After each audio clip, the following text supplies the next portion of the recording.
so I put some olive oil and butter down in the bottom of my pan. This is a 12 quart, I believe, stock pot, heavy bottomed, which is really crucial whenever you're trying to caramelize onions, so that it's an even temperature and nothing burns and scorches. So I have it on just medium heat, and this is already kind of reduced down a little bit. It's been going for about 10 minutes. It is going to reduce down a ton more. So this is about halfway filled with onions. They were huge onions. I think I used 10 or 15 big yellow onions. And so now we're going to add leeks to it and let all of it caramelize down together. So these have already been sliced and cleaned. And so we're just going to throw them in.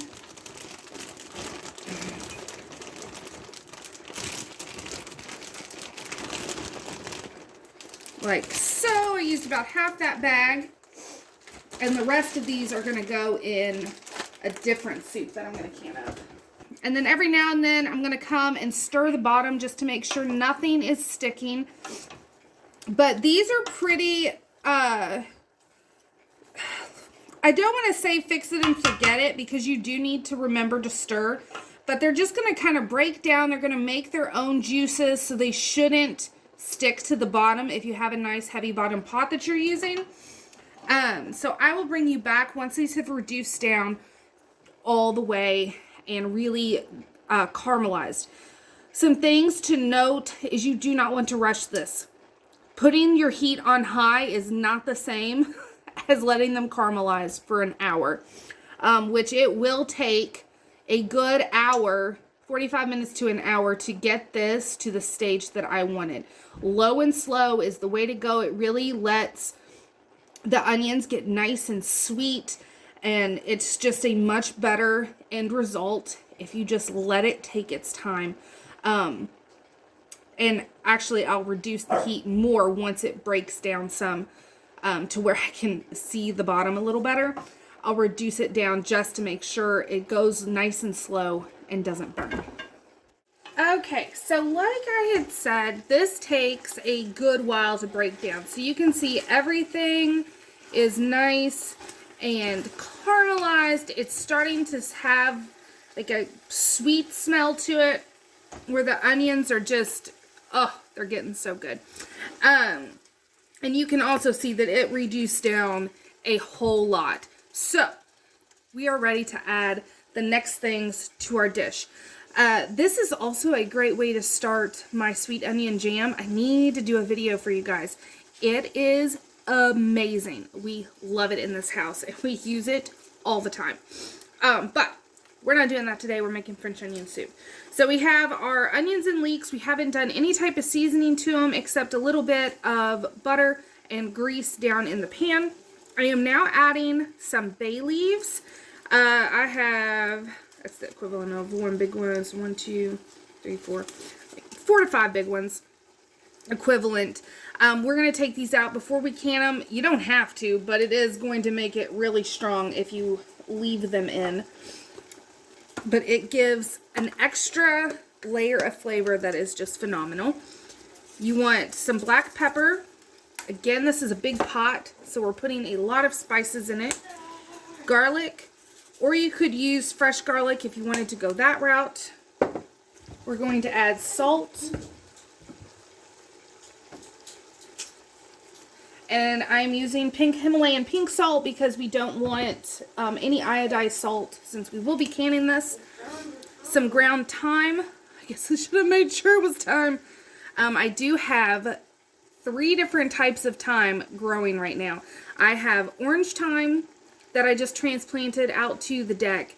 I have lemon thyme, and then German thyme.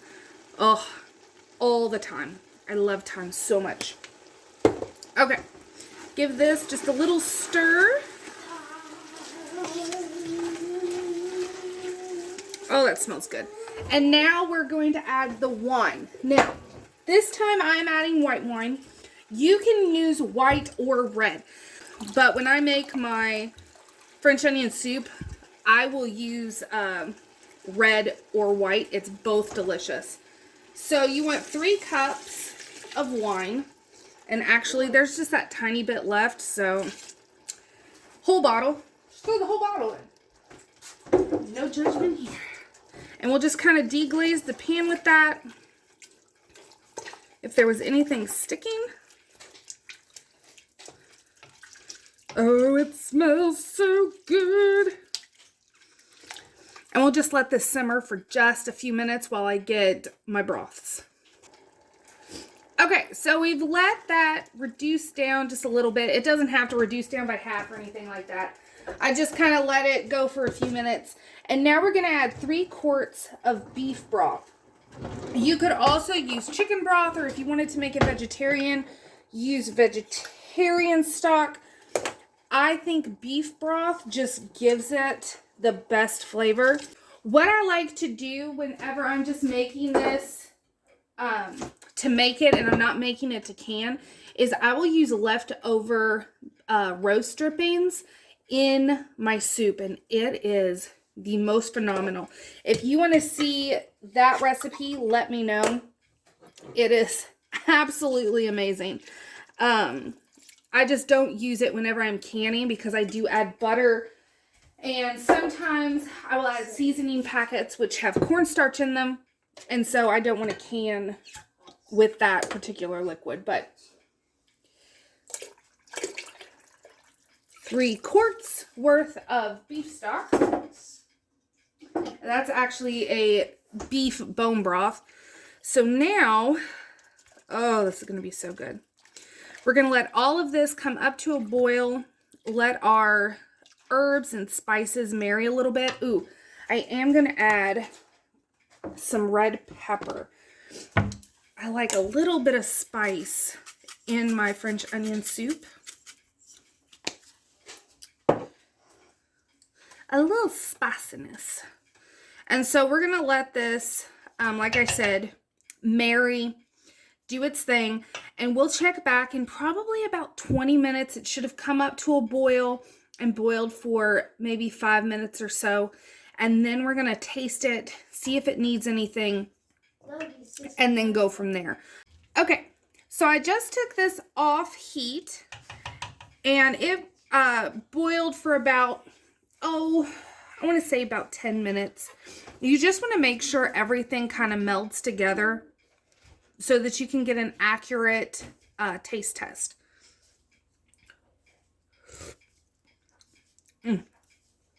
It's beefy. You have the spice. You have the sweetness from the onions. And then you have, well, the onions and the leeks, which lend a different flavor. And then you have some of that red pepper kind of balancing out the sweetness. Woo-hoo!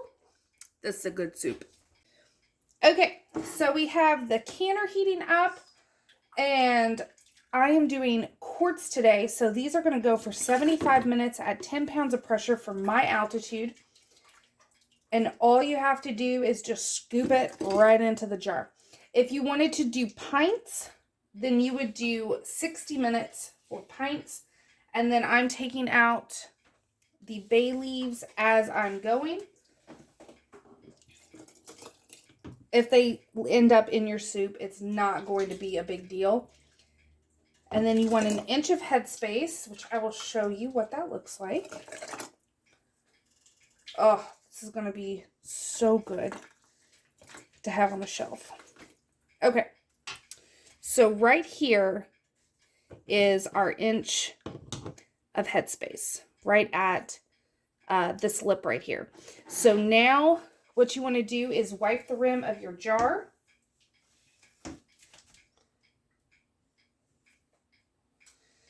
And also go ahead and give it one last look to make sure there aren't any cracks or nicks that can cause your jar to fail. And then get you a lid and a ring. This time I'm just going to be using the one-time use lids, so fingertip tight. And here is our beautiful, beautiful French onion and leek soup. So I will bring you back when these get out of the can. All right, everyone, it is out of the canner. I ended up getting 5 quarts of beautiful French onion and leek soup, and they smell phenomenal.